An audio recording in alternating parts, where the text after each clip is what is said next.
हरे कृष्णा। तो आज बड़ा ही पवित्र दिवस है। आज हमारे महान आचार्य श्रील सच्चिदानंद भक्तिविनोद ठाकुर, उनका आज आविर्भाव है, जिसको हम जन्म दिवस कहते हैं।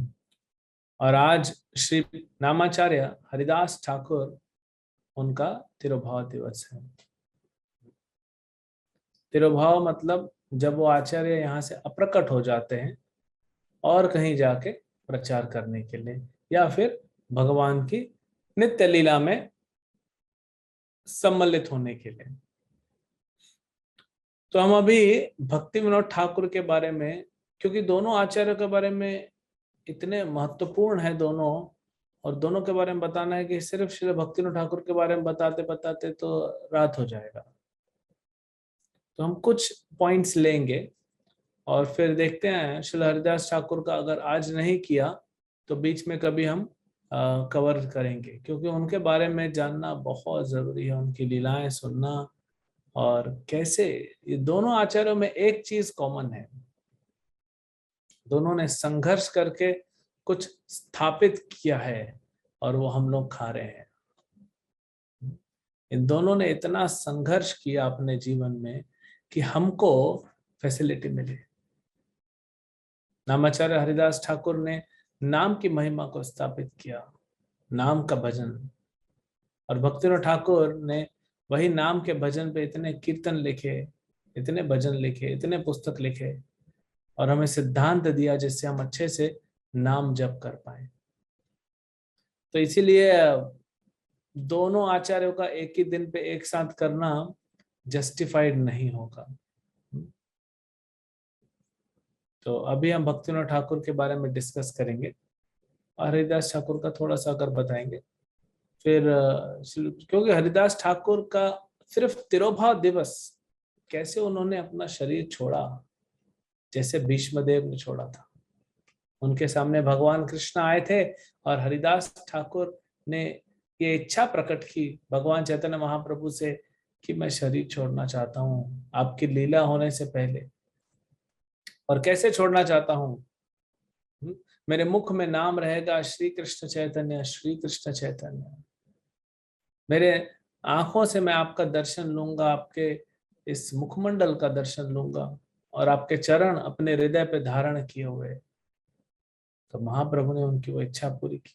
ब्रह्मा जी के अवतार हरिदास ठाकुर का इच्छा पूरा हुआ और उन्होंने महाप्रभु के चरण अपने हृदय पे धारण किए, और भगवान चैतन्य महाप्रभु को देखते हुए, भगवान चैतन्य महाप्रभु का नाम लेते वे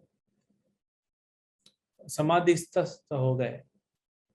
और उनके शरीर को, ना पवित्र आचार्यों का शरीर होता है, उनके शरीर को महाप्रभु ने अपनी गोद में उठा के कीर्तन किया, नाचे और पर्सनली समाधि दिए।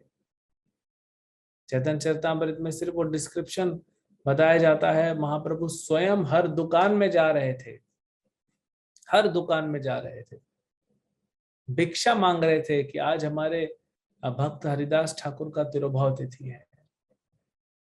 महाप्रभु ने पर्सनली समाधि दिया समंदर के पास। आप में से कुछ भक्त जगन्नाथपुरी गए हैं तो जानते होंगे, उनका समाधि वहां पे है समुद्र किनारे। महाप्रभु ने कहा अब ये समुंदर धाम हो गया, क्योंकि यहाँ हरिदास ठाकुर का ये शरीर, दिव्य शरीर को नहलाया गया है। महाप्रभु भिक्षा मांग के लाए और सबको खिलाए, कुकिंग करवा के। और फिर कहते हैं कि जो भी, जिसने भी हरिदास ठाकुर का समाधि, उस दिन जिस दिन समाधि लिया हरिदास ठाकुर ने, उस समय जो प्रसाद बांटा गया, जिसने भी वो प्रसाद खाया वो भगवत धाम जाएगा। हमारा क्या होगा? तो कृष्णदास कविराज गोस्वामी बोलते जिसने नहीं भी खाया, जो बाद में आने वाला है, वो सिर्फ सुन भी लेगा तो भी भगवत धाम जाएगा। तो सिर्फ तिरुभाव का हरिदास ठाकुर का 1-1.5 घंटे का डिस्क्रिप्शन हो जाएगा। शास्त्रों में अनेक जगहों पे लिखा हुआ है, रामायण में, भागवत में, पुराणों में, कि भगवान का सेवा करते करते जब हम भगवान को प्रसन्न कर जाते हैं, भगवान हमसे जब प्रसन्न हो जाते हैं, तो अपने भक्तों के गुणों को हमें बताते हैं। तो भगवान के ऐसे महान भक्तों के व्यक्तित्व को, उनके चरित्र को, उनकी लीलाओं को चर्चा करना, ये भगवान की लीलाओं से भी ज्यादा श्रेष्ठ माना गया है, क्योंकि ये भगवान को इतने प्रिय हैं, सारा दुख लेके ये प्रचार करने को तैयार होते हैं। तो इसीलिए हम आचार्यों का आविर्भाव और तिरुभाव स्पेशल मनाते हैं। और आज फास्टिंग भी है, आज दोपहर 12 बजे तक उपवास है, क्योंकि भक्तिनाथ ठाकुर का आविर्भाव है। तो उनको हम ऑनर करने के लिए और कृपा प्राप्त करने के लिए हमें तपस्या करते हैं, उपवास करते हैं। तो श्रील भक्तिनाथ ठाकुर आज ही के दिन 1838 में 1838 में बीरपुर नामक गांव, जो नदिया जिले में है, वहां पे प्रकट हुए।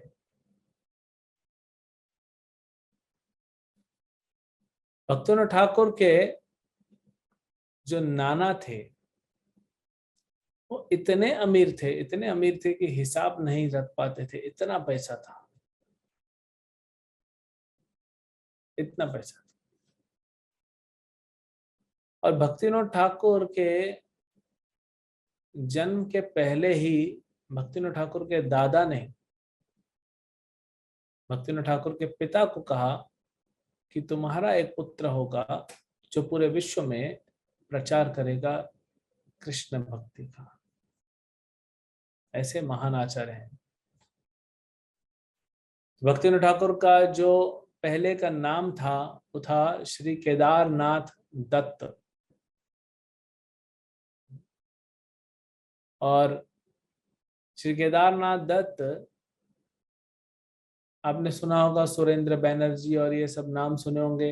ये केदारनाथ दत्त यानी जो भक्तिनाथ ठाकुर हैं, ये पहले बैच के आईएएस ऑफिसर हैं इंडिया के। तब आईसीएस नाम से जाना जाता था, इंडियन सिविल सर्विसेज। ये पहले बैच के हैं। तो भक्तिनाथ ठाकुर बचपन में जो है वो तो आचार्य हैं, वो मंजरी हैं। भगवान कृष्ण के गोलोक वृंदावन धाम में जो नित्य लीला में गोपियां और मंजरियां होती हैं, गोपी होती है और गोपियों से जो जूनियर होती है उनको मंजरी कहते हैं। तो श्रील भक्तिनाथ ठाकुर, हाँ, ये मंजरी हैं। तो आप सोच रहे हैं कहाँ से आ रहे हैं भक्तिनाथ ठाकुर? कोई साधारण जीव नहीं है, ये भगवान के लीला से आ रहे हैं यहाँ पे प्रचार करने के लिए, हम जैसे बद्ध जीवों का उद्धार करने के लिए। ऐसे महान आचार्य है। तो हमने उनके नाना के बारे में आपको बताया। और भक्तिनाथ ठाकुर बचपन में उन्होंने बड़ा बाह्य दृष्टि से बड़ा दुख देखा। उनके पिता जल्दी चल बसे, घर का जिम्मेदारी इनके ऊपर आ गया, भाई बहनों का भी जिम्मेदारी आ गया। इन्होंने जिम्मेदारी लिया और पढ़ाई किया थोड़ा, और फिर जॉब करना चालू की। भक्तिनाथ ठाकुर की पहली नौकरी की पहली सैलरी थी 15 रुपया महीना। 15 रुपया महीना सिर्फ। और फिर वहां से बढ़ते बढ़ते बढ़ते वो आगे बढ़ते गए। और वो इतने दक्ष थे, भक्तिनाथ ठाकुर इतने दक्ष कि ब्रिटिश सरकार, बाद में उन्होंने गवर्नमेंट जब जॉब लिया तो इतना प्रसन्न थे ब्रिटिश सरकार उनसे, उनके काम से। उनको डिस्ट्रिक्ट मैजिस्ट्रेट बनाया गया था जगन्नाथपुरी का, और फिर बाद में कृष्णानगर का। जब इंडिया पे, भारत पे अंग्रेजी हुकूमत जब थी, ब्रिटिश गवर्नमेंट जब थी, तो किसी भी भारतीय को जो सबसे ऊंची पदवी मिलती थी उससे ऊपर किसी भारतीय को नहीं मिला, वो था डिस्ट्रिक्ट मजिस्ट्रेट का रोल। और भक्तिनोद ठाकुर डिस्ट्रिक्ट मजिस्ट्रेट बने ब्रिटिश गवर्नमेंट के टाइम पे। और उस समय संघर्ष अलग तरीके का था। जब भक्तिनोद ठाकुर 1838 प्रकट हुए, उस समय ये ब्रिटिशर्स तब बढ़ रहे थे, 1857 की क्रांति। तो ये उनका जो तानाशाह बढ़ रही थी, और इतना नीच मानते थे वो इस वैदिक कल्चर को। अंग्रेज इतना, ये भी लिखा कि जितने भी ग्रंथ हैं ना तुम लोगों के, तो लिखता है कि जितने वेद हैं, पुराण हैं, महाभारत, भागवत, गीता, रामायण, सब मिला लो, जितने भी तुम्हारे शास्त्र हैं सब मिला लो, उन सब में जितनी शिक्षाएं दी हुई हैं, हमारे इंग्लैंड के स्कूल के बच्चे भी उससे ज्यादा शिक्षा पढ़ते हैं। कितना बड़ा अपमान, कितना बड़ा अपराध है ये। सिर्फ भगवत गीता को समझने में पूरे ब्रह्मांड का बुद्धि कम पड़ जाएगा। पूरे ब्रह्मांड में जितने जीव लोग हैं, जीव आत्मा है, सबका बुद्धि मिला दोगे तो भगवत गीता नहीं समझ पाएंगे, तो बाकी इतने सारे ग्रंथ कैसे समझेंगे। तो उस समय की बात थी जब आप ये सब शास्त्रों का बात ही नहीं कर सकते थे। तब भगवान ने भक्तिनोद ठाकुर को भेजा था। भक्तिनोद ठाकुर कहते हैं, मेरा आधा जीवन तो चला गया जंगल की सफाई करने में। जंगल कौन सा जंगल? हाँ मायावाद का जंगल, निराकारवाद का जंगल, भगवान का अस्तित्व नहीं है वो जंगल। इतना कचरा भरा था लोगों के मन में उस समय। अपसंप्रदाय का जंगल। तो ये सब भक्तिनोद ठाकुर ने अपने ऊपर लिया कि हमारे लिए एक अच्छा भविष्य बनाया जा सके। उस समय जब भक्तिनोद ठाकुर मैजिस्ट्रेट थे, तो एक बिच किशन नाम का व्यक्ति था। बिच किशन क्या था? वो अपने आप को, वो ढोंगी था और सिद्ध था। सिद्ध मतलब उसके यहाँ कुछ सिद्धियां थी। सिद्ध मतलब सिद्ध नहीं हो गया था, उसके यहाँ कुछ सिद्धियां थी, कुछ जादू चमत्कार दिखाने वाला। तो सिद्धियां होती हैं, वो थोड़ा तपस्या करते हैं, मिल जाती है, फिर वो अपने आप को भगवान बताते हैं। तो ये ब्रिज किशन अपने आप को महाविष्णु का अवतार बताता था कि मैं महाविष्णु का अवतार हूं। और आपको पता है भारत की जनता, थोड़ा चमत्कार को दिखा दो, हाँ, चमत्कार को नमस्कार करते हैं। थोड़ा सा चमत्कार दिखा दो तो चले जाते हैं, हाँ यही भगवान है, क्योंकि बुद्धि है नहीं हमारे पास, हम पढ़ते नहीं है। भारतीय लोग नहीं पढ़ते अपने शास्त्रों को, इसीलिए उनको कोई भी बुद्धू बना देता है, चाहे घर का व्यक्ति चाहे बाहर का व्यक्ति।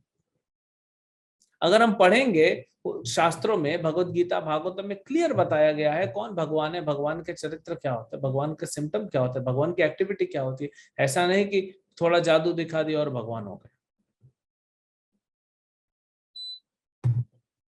क्योंकि हम नहीं पढ़ते शास्त्रों को, ग्रंथों को नहीं पढ़ते हैं, तो हमें समझ में नहीं आता, इसीलिए गलत लोगों को फॉलो करते। तो ब्रिज किशन को बहुत लोग फॉलो करते थे, अंधविश्वास तो था। और ये क्या करता था, ये दूसरे की पत्नियों के साथ अवैध संबंध रखता था। क्यों? वो बोलता था मैं तो कृष्ण हूं ना, मैं विष्णु हूं, मेरा ही अवतार कृष्ण है, वो रासलीला करके गया, अभी हम रासलीला कर रहे हैं। तो जब अंग्रेजी सरकार को पता पड़ा, उन्होंने बहुत प्रयास किया, लेकिन उन लोग थोड़ा हिचक भी रहे थे। अगर ये भगवान निकला तो हमारी सरकार गिरा देगा, थोड़ा डर रहे थे। तो उन्होंने सोचा क्या करें। उनको ये डाउट तो था कि ये है तो ढोंगी, पब्लिक को ये लूट रहा है, अंधविश्वास में भटका रहा है। तो फिर अंग्रेज सरकार ने भक्तिविनोद ठाकुर को अप्रोच किया और कहा कि आप जो है इस केस को हैंडल कीजिए।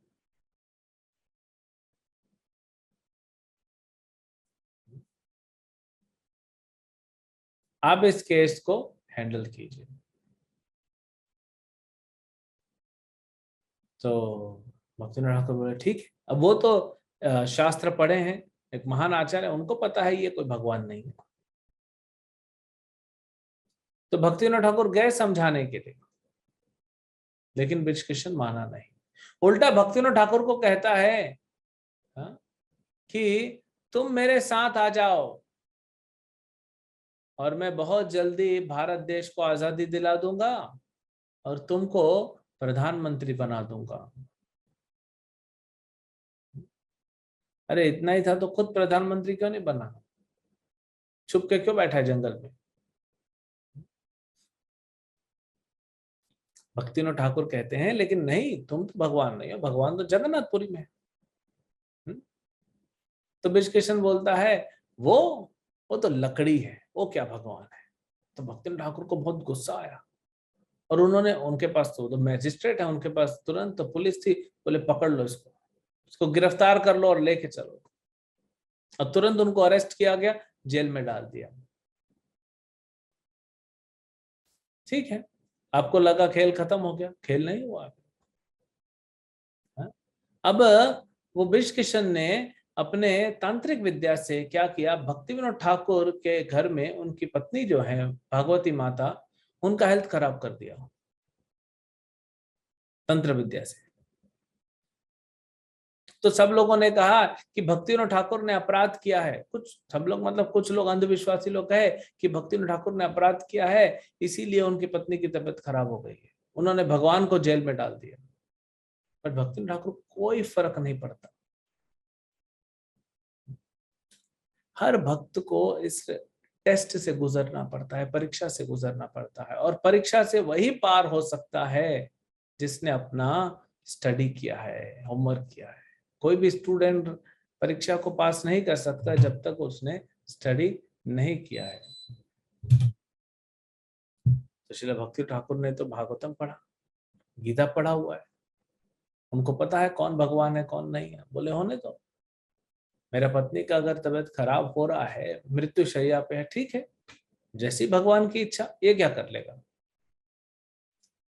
फिर उसने अपनी तंत्र विद्या से भक्तिविनोद ठाकुर को भी अटैक किया और भक्तिविनोद ठाकुर का एक हाथ पैरालिसिस हो गया। फिर भी वो नहीं माने और जजमेंट दे के ही रहे कि ये भगवान नहीं है, ये ढोंगी है और उसको सजा मिलनी चाहिए। लेकिन वो गड़बड़ करते जा रहा था। फिर भक्तिविनोद ठाकुर को पता है ये तांत्रिक विद्या, इनकी जो शक्ति रहती है वो इनकी शिखा में होती है। तो उन्होंने अपना पुलिस वालों को भेजा और इसकी शिखा काट दी। जब काट दिया तो पूरा शक्ति खत्म। और फिर बृजकिशन ने जो अपने आप को भगवान बताता था, जेल में सुसाइड कर लिया। तो ऐसी ऐसी परिस्थितियों से भक्तिविनोद ठाकुर गुजरे हैं ना। हमारे लिए उन्होंने सेट किया। श्रील भक्ति सिद्धांत ठाकुर जो भक्तिविनोद ठाकुर के पुत्र हैं, उन्होंने भी ऐसे किया। उन्होंने इतने सारे अपसंप्रदाय खत्म किए। श्रील प्रभुपाद भक्ति सिद्धांत ठाकुर के शिष्य, जिन्होंने पूरे विश्व में प्रचार किया, उन्होंने क्या खत्म किया? उन्होंने ये टेक्नोलॉजी, ये विज्ञान, ये सब गलत दिशा में लेके जा रहे हैं, इस कॉन्सेप्ट को खत्म किया। आज हमको पता है और आज तो दुनिया भी मान रही है कोरोना की वजह से।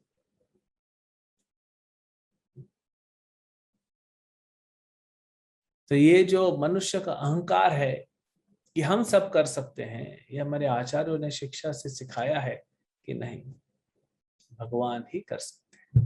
तो भक्तिनाथ ठाकुर बंगाल में रहे और उन्होंने फिर जैसे हमने बताया उनकी पहली पत्नी हुई, और जब उनका एक पुत्री हुई थी पहली पत्नी से, तो कुछ ही समय में 2-3 महीने में ही बच्चा होने के बाद उनकी पहली पत्नी का देह त्याग हो गया, शरीर छोड़ दिया उन्होंने। तो भक्तिनाथ ठाकुर ने बच्चे का ध्यान रखने का कोशिश किया, लेकिन उनकी जिम्मेदारी भी थी। जिम्मेदारी सिर्फ ऑफिस जाना नहीं, जिम्मेदारी उनके ऊपर पूरे गौड़ीय मिशन की थी। जो महाप्रभु जिस प्रचार करने के लिए ब्रह्मा जी के एक दिन में आते हैं एक बार, यानी कि 864 करोड़ साल में महाप्रभु एक बार आते हैं, वे महाप्रभु आए हैं, लेकिन उनकी शिक्षा पूरा साइड हो गया, उल्टा गलत प्रचार होने लगा।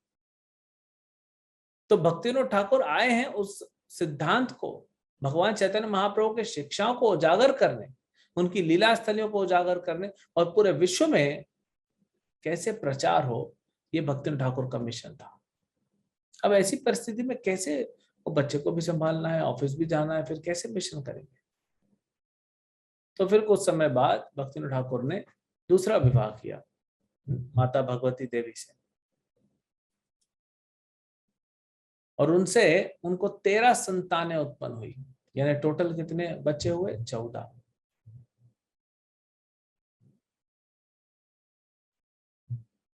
तो सोचिए आप, कितना बड़ा परिवार था। आपका 1-2 बच्चा है और थोड़ा ऑफिस का काम होता है, तो आप बोलते हैं प्रभु जी जप नहीं हो रहा है, टाइम ही नहीं मिल रहा है घर गृहस्थी से। हाँ, तो क्या भक्तिनाथ ठाकुर जंगल में रहते क्या?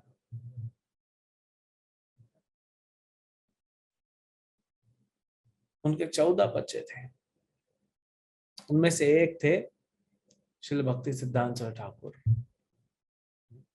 तो महान आचार्य हुए हमारी परंपरा। तो 1838 में इनका जन्म हुआ, और फिर जॉब करने लगे, पढ़ाई करके आगे बढ़ते गए, परिवार संभाले। लेकिन इनका जीवन इसलिए नहीं था कि जॉब करना है और घर परिवार पालना है। इनका जीवन कुछ और था, इनके जीवन का उद्देश्य कुछ और था। भजन करना, भजन तो कर रहे थे, जप करते थे, भागवत पढ़ते थे, लेकिन वो नहीं, और कुछ है। तो फिर उन्होंने सोचा कि भगवान चैतन्य महाप्रभु की लीलाओं को कैसे, उनकी शिक्षा और लीलाओं को पूरे विश्व में पहुंचाया जाए। तो भक्तिनाथ ठाकुर ने पहले सोचा सबसे पहले तो चैतन्य चरितामृत पढ़ा जाए, हम पढ़ेंगे तभी तो प्रचार करेंगे। अब सोचिए, कलकत्ता में रह रहे हैं भक्तिनाथ ठाकुर, चैतन्य चरितामृत ढूंढ रहे हैं, उनको मिल नहीं रही है। नवदीप में नहीं है, कलकत्ता में नहीं है, पुरी में लेटर लिखे कि मुझे भेज दो। उन्होंने वृंदावन के वैष्णव को चिट्ठी लिखी, सब जगह चिट्ठियां लिख रही है, किसी के पास चैतन्य चरितामृत नहीं है। सोचिए आप अभी अब भी बोलेंगे कि प्रभु जी हमको चैतन्य चरितामृत चाहिए, तो अब भी मिल जाएगा आपको, कि प्रभुपाद जी की कृपा है। जब प्रभुपाद 1971-72 70s में जब बुक्स लिखते, प्रभुपाद लिख रहे थे, तो फटाफट फटाफट बुक लिखते थे, रात भर जाग जाग के बुक्स लिखते थे, और अपने शिष्यों से कहते थे जल्दी से इसको एडिटिंग करो, प्रूफिंग करो और प्रिंट करो। तो भागवतम का 2nd कैंटो आया, 3rd कैंटो आया, 4th कैंटो आया, 5th कैंटो आया, 6th कैंटो, ऐसे आते आते 10th कैंटो तक चला गया। तो कोई भी एक कैंटो, मान लीजिए 5वां स्कंद रिलीज हो गया, तो सब भक्त पूरे दुनिया भर के टूट पड़ते थे, 5वां स्कंद पढ़ते थे, जल्दी जल्दी जल्दी जल्दी पढ़ते थे। तब तक प्रभुपाद जी दूसरा बना देते थे, फिर 6ठा स्कंद आता था तो 6ठा स्कंद पढ़ते थे। ये उत्साह था भक्तों में पढ़ने के लिए। और आज, हमारे घर में 12 स्कंद है, लेकिन वो बॉक्स पैक है, उसको हम खोलते भी नहीं पढ़ने के लिए। इतना हमारे आचार्यों ने कृपा की है, लेकिन हम उसका उपयोग नहीं कर पा रहे हैं अपने भले के लिए। तो भक्तिविनोद ठाकुर ढूंढते रहे ढूंढते रहे ढूंढते रहे। 10 साल, 10 साल बाद उनके हाथ में चैतन्य चरितामृत आया। सोचिए, चैतन्य चरितामृत ढूंढने में उनको 10 साल लग गए। अगर आपको कहा जाए कि भगवत गीता पढ़िए और ढूंढिए कहाँ पे संसार में मिलेगा असली भगवत गीता, यथारूप या Bhagavad Gita as it is, आप ढूंढते रहेंगे, 10 साल रुकेंगे आप बोलेंगे छोड़ो, भगवान की इच्छा ही नहीं है भगवत गीता पढ़ने की, मैं पढ़ूं, भगवान की इच्छा नहीं इसलिए नहीं पढ़ रहे। हम तो सामने से जा जा के हमको देना पड़ता है, तभी भी लोग नहीं पढ़ते। ये दुर्भाग्य है हमारा। प्रभुपाद जी एक लेक्चर में कहते हैं, मैं आपको छोटा ना एक ऑडियो क्लिप भिजवाऊंगा, याद कीजिएगा, इस लेक्चर के बाद याद कराइएगा, भिजवा दूंगा आपके ग्रुप में। बहुत सुंदर है। प्रभुपाद जी एक दिव्य ना ट्रांसेंडेंटल फ्रस्ट्रेशन को दिखा रहे हैं। प्रभुपाद बोलते हैं, मैं रात रात भर जाग के बुक्स लिखता हूं, तुम लोग नहीं पढ़ते हो तो मैं क्या कर सकता हूं बताओ। मैंने तुम लोग के लिए संस्था बनाई है, इसमें खाने की व्यवस्था है, सोने की व्यवस्था है, लेकिन तुम खाने और सोने का फायदा मत उठाओ, ये तो अपने आप मिल जाएगा, ये तो पशु पक्षी को मिल जाता है। असली फायदा है मैं जो रात रात भर जाग के ग्रंथ लिख रहा हूं, इसको पढ़ो, अपने जीवन को सुधारो, भक्ति करो, भगवत धाम जाओ। प्रभुपाद बोले, अगर मैं इतना करने के बाद भी अगर आप लोग नहीं पढ़ रहे हो तो मैं क्या कर सकता हूं। गुरु ऐसे कहे अच्छा नहीं है। सोचिए, एक एक ट्रांसेंडेंटल फ्रस्ट्रेशन टाइप का प्रभुपाद का, पढ़ नहीं रहे। प्रभुपाद जी ने 2 चीजों पे तो बल दिया, एक बुक पढ़ने पे और एक नाम जप करने पे। ये 2 हमारा अगर ठीक चल रहा है ना, हमारा बॉडी फिट है। बॉडी मतलब स्पिरिचुअल मटेरियल सब फिट है हमारा। ये अगर 2 चीज चल रहा है, हम प्रभुपाद जी के ग्रंथों को पढ़ें और हरि नाम जप करें। तो इतना समय लगा भक्तिविनोद ठाकुर को ये बुक ढूंढने में, है ना। तो जब चैतन्य चरितामृत पढ़े 1 बार 2 बार,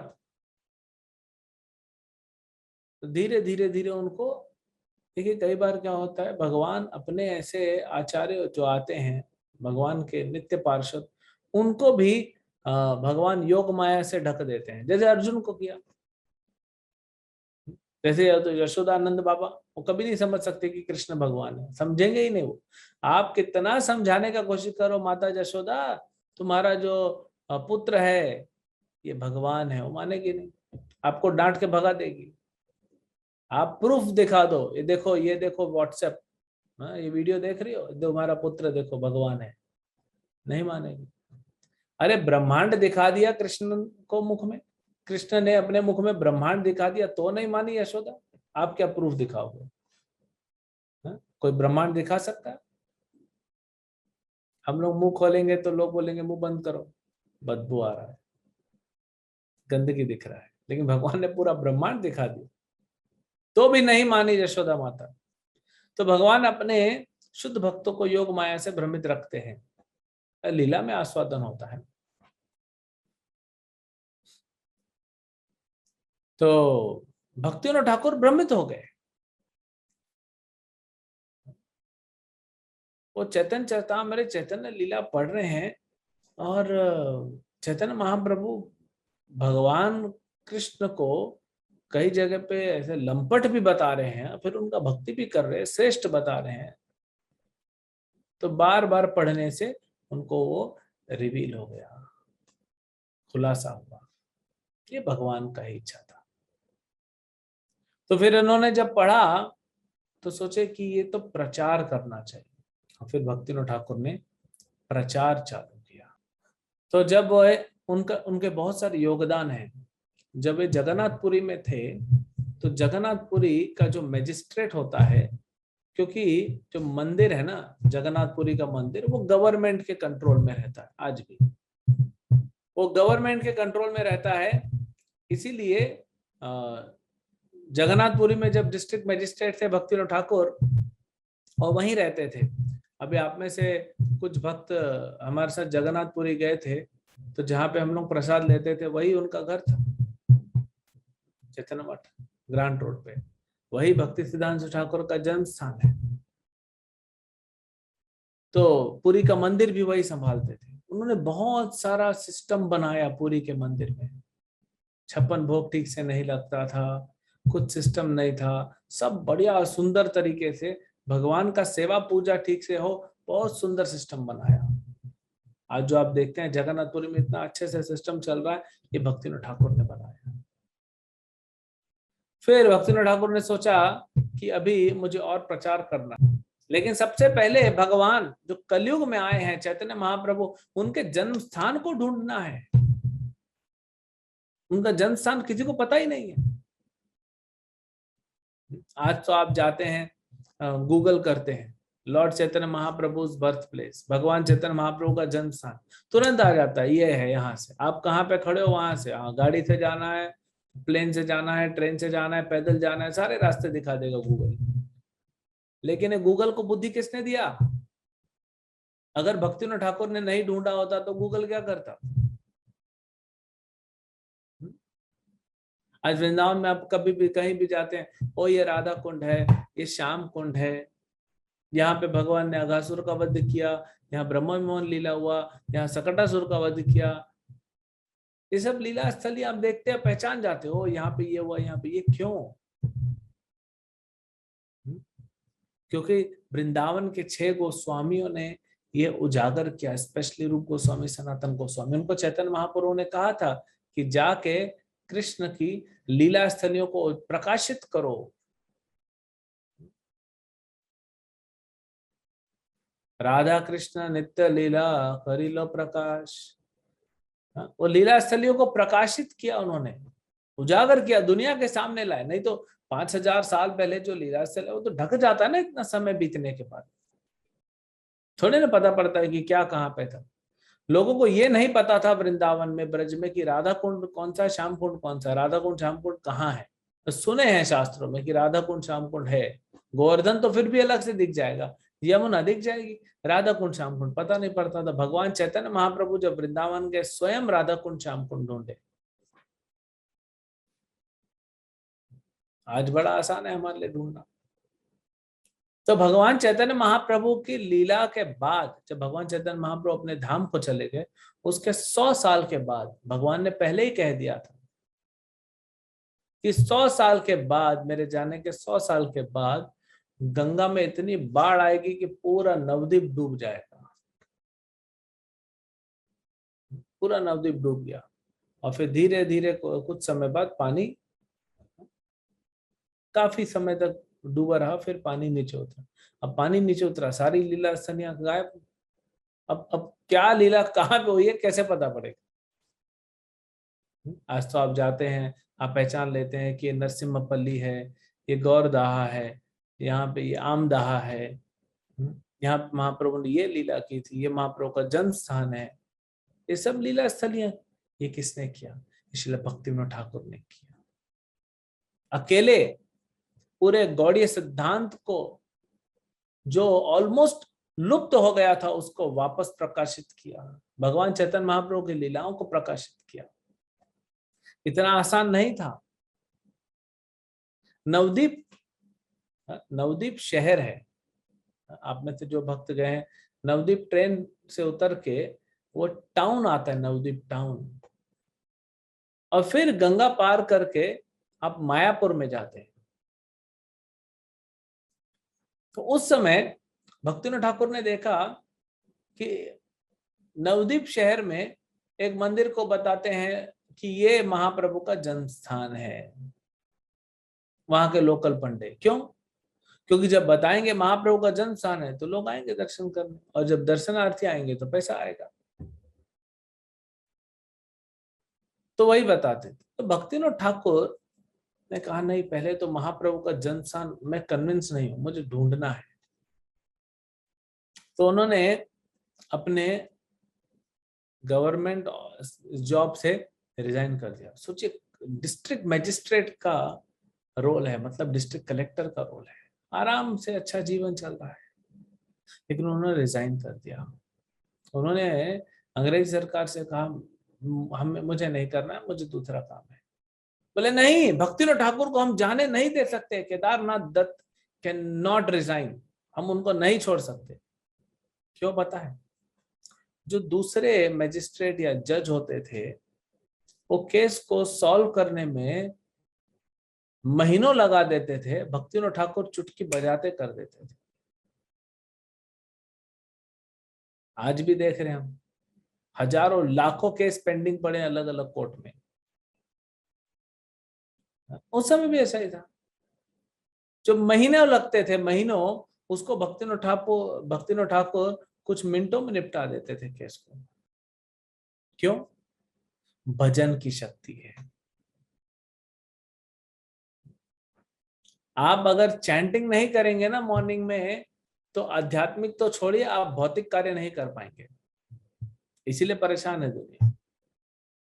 जो भक्त होते हैं ना, भक्ति करते हैं अच्छे से, वो ऑफिस जाके 8 घंटे में उतना काम कर सकते हैं जितने उनके दूसरे कलीग जो है वो 80 घंटे में करते हैं। क्योंकि बुद्धि खुल जाती है ना, आपकी शक्ति बढ़ जाती है, अंडरस्टैंडिंग बढ़ जाती है, आप वो काम कर सकते हो। चाहे स्कूल पढ़ता हुआ बच्चा हो, कॉलेज पढ़ता हुआ बच्चा हो, ऑफिस जाने वाला व्यक्ति हो, सबका बुद्धि खुलेगा, एफिशिएंट हो जाएंगे। हम इसीलिए नहीं जब कर रहे हैं कि पढ़ाई अच्छा करें, लेकिन जब आप भक्ति अच्छा करोगे, भजन अच्छा करोगे, बुद्धि खुलेगी, तो ये सब तो ऐसे ही हो जाएगा। तो भक्तिनाथ ठाकुर रिजॉल्व कर लेते थे सारे केसेस। क्यों? डेली सवेरे 2.5 घंटा जब करते थे, उसके बाद ऑफिस जाते थे। तो हमको भी ये निर्णय करना चाहिए कि नहीं, 16 माला तो कम से कम करना है, भागवत सुनना है, भागवत पढ़ना, उसके बाद जाना ऑफिस। फिर आप देखिए, आप कुछ दिन ये एक्सरसाइज कीजिए, किसी दिन हम चर्चा करेंगे, 1-2 दिन बाद हम क्लास ना करके चर्चा करेंगे, और आप बताइएगा कि आप में से किन भक्त लोग, कौन भक्त हैं जो 16 माला करके फिर दूसरा काम करते हैं, तो कैसा आपको लगता है, और जब 16 माला बिना किए करते हैं तो कैसा आपको लगता है। ये आप लोग अभी ऑब्जर्व करना चालू कीजिए, हम कुछ दिनों बाद इस पे चर्चा करेंगे। तो अंग्रेजी सरकार ने कहा नहीं नहीं, हम नहीं जाने दे सकते भक्तिनाथ ठाकुर को, केदारनाथ दत्त को। तो फिर क्या करें? तो उन्होंने पूछा भक्तिनाथ ठाकुर से, आप कहाँ जाना चाहते हो? बोले मैं तो कृष्णा नगर जाना चाहता हूँ, मायापुर। तो बोले आप वहां का ब्रांच संभालो ना, हम आपको उधर भेज देते हैं। ठीक है। तो फिर कृष्णनगर में वो डिस्ट्रिक्ट मजिस्ट्रेट बने। अब वहां पे उन्होंने स्टडी चालू किया। देखिए, डिस्ट्रिक्ट मजिस्ट्रेट हैं तो उनको गवर्नमेंट कागजात, सरकारी कागजात बहुत जल्दी मिल जाते थे, तो उन्होंने नक्शे निकलवाए, पुराने नक्शे। क्योंकि शास्त्र कहते हैं कि महाप्रभु का जन्म स्थान गंगा के पूर्वी तट पे है, और अभी यहाँ के जो लोकल पंडे बोल रहे हैं ये तो पश्चिमी तट है। तो केदारनाथ दत्त यानी भक्तिनाथ ठाकुर ने पूरे मैप्स निकलवाए पुराने, और स्टडी किया, शास्त्रों से स्टडी किया, मैप से स्टडी किया, सब कुछ स्टडी किया। तो इतना तो पता पड़ गया कि ये पूर्वी तट पे था। लेकिन अभी भी इतने घंटों प्रयास करने के बाद, इतने दिनों के बाद भी वो एग्जैक्ट नहीं ढूंढ पा रहे थे कि कहां पे है ना। आप कुछ रिसर्च कर रहे हैं, तो नहीं ढूंढ पाते हैं, कभी ढूंढ पाते हैं। लेकिन भगवान से संबंधित जो भी होता है, कुछ भी कार्य होता है, उसमें आप देखेंगे आप अपनी मेहनत से नहीं कर पाएंगे अकेले। हाँ, हम दामोदर लीला सुने तो दामोदर लीला में देखते 2 उंगली रस्सी छोटी पड़ रही थी, एक उंगली माता जशोदा की मेहनत और एक भगवान की कृपा। जब माता जशोदा ने मेहनत किया पूर्ण रूप से, पूरी मेहनत, तब जाके भगवान की कृपा मिली। तो ये जब तक दो नहीं होगा, हमारा जीवन नहीं चलने वाला है। और यही प्रभुपाद जी कहना चाहते थे कि ये संसार में लोग क्या कर रहे हैं, हम कर लेंगे हम कर लेंगे, अहंकार के वश में है, लेकिन कुछ तो हो नहीं रहा है, उनके जीवन में नहीं हो रहा है।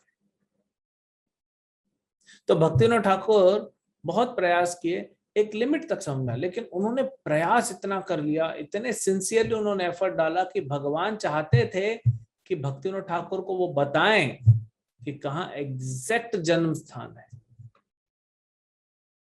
क्योंकि एग्जैक्ट लोकेशन तो नहीं मैप में मिलेगा ना आपको। ठीक है, इधर है, यहाँ यहाँ, फिर भी 100-200 मीटर की दूरी में एग्जैक्ट वो रूम, वो स्थान जहां पे महाप्रभु प्रकट हुए, वो मिलना आसान नहीं था।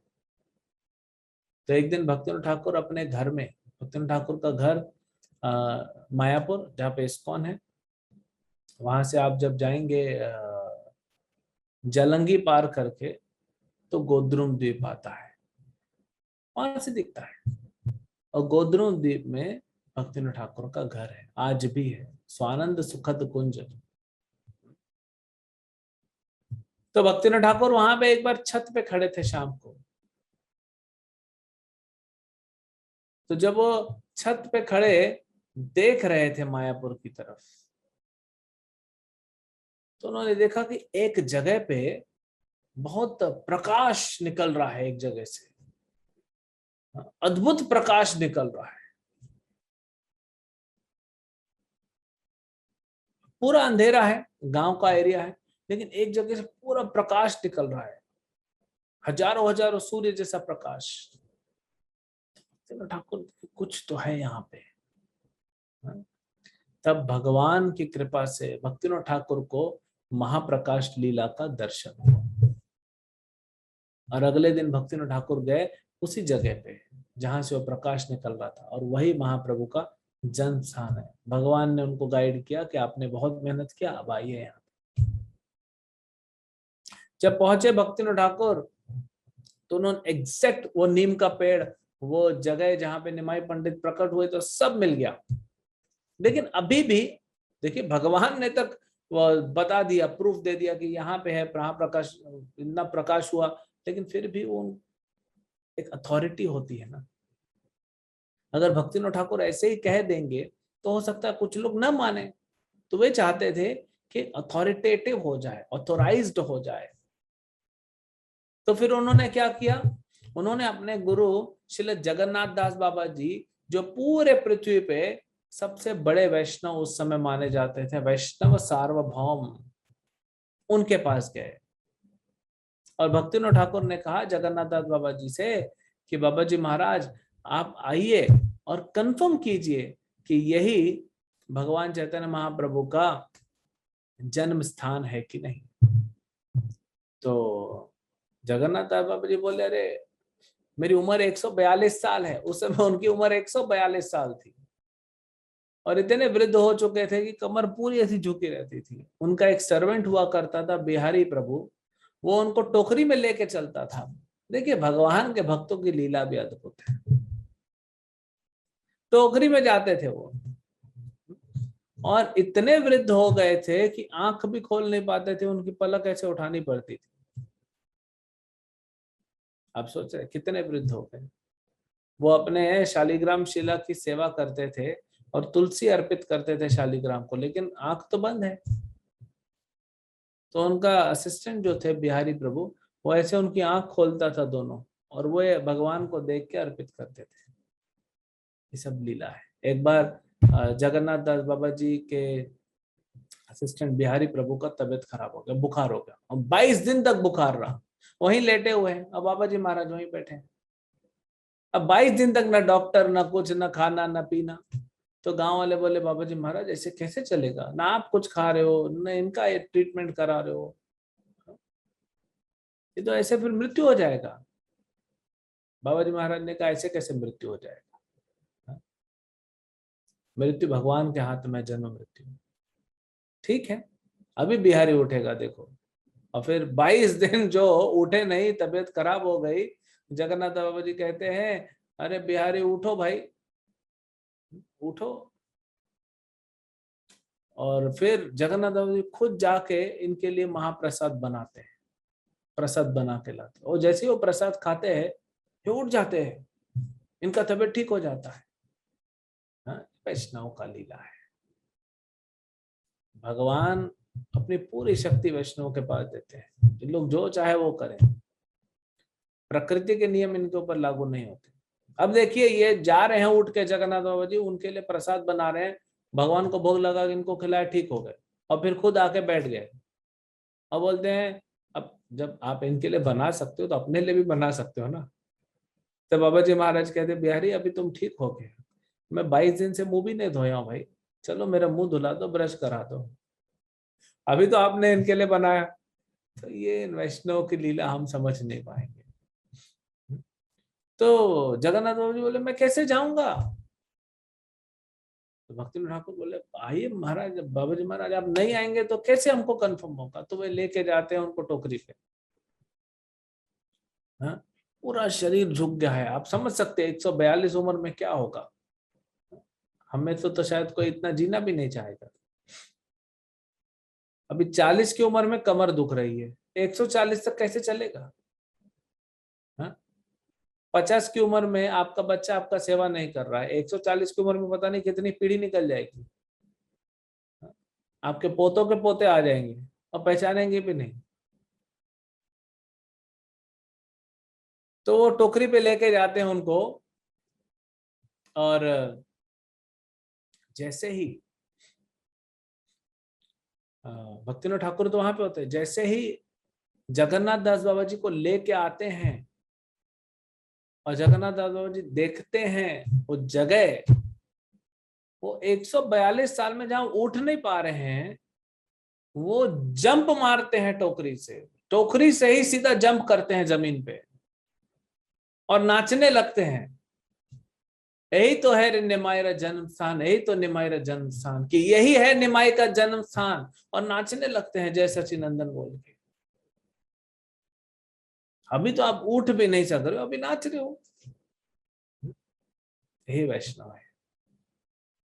इसीलिए वैष्णव को समझना असंभव है, कोई नहीं समझ सकता उनकी क्रियाओं को। हाँ, बस सुनो और आनंद लो। तो भक्तिनाथ ठाकुर को अब कंफर्म हो गया।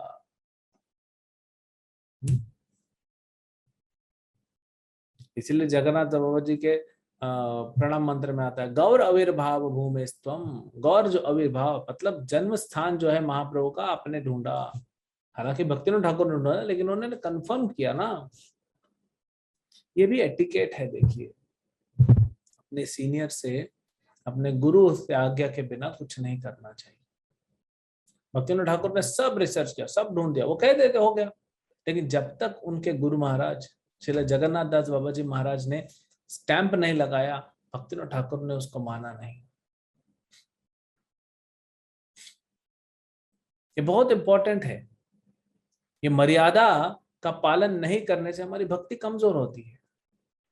बहुत जरूरी है मर्यादा का पालन करना।